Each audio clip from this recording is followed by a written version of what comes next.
అమ్మా నాకు కొంచెం వాటర్ తీసుకురా. వెళ్ళి తెచ్చుకో. ఇప్పుడు వరకు ఇంట్లో పనులన్నీ చేసి అలసిపోయాను నేను. అసలు ఏటమ్మా ఎప్పుడు ఎలా చెప్తావు?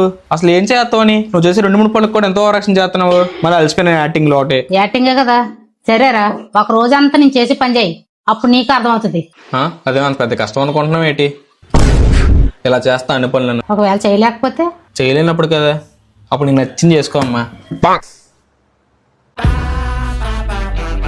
స్టార్ట్ చేయి.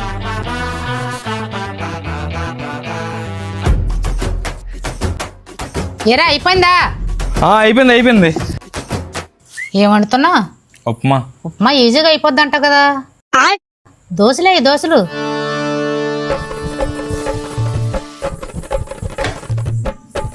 నెక్స్ట్ గిన్నెలు తోమేసి తర్వాత బట్టలు ఉతికియా. టమాటాకిస్ రోడ్డు మీద రంగురాళ్ళు అమ్మేవాడా,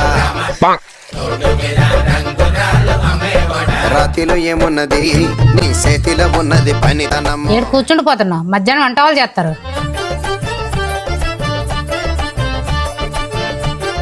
బాగానుండేవారా, మళ్ళీ తినేసాక గిన్నెలు తోమియే మర్చిపోకంటనా.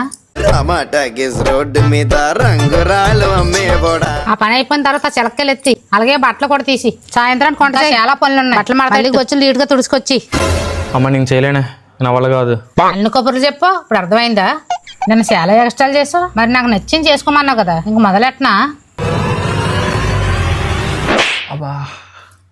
ఎక్కువ యాక్టింగ్లు చేసికే. టమాటాకిస్ రోడ్డు మీద రంగురాళ్ళు అమ్మేవాడా.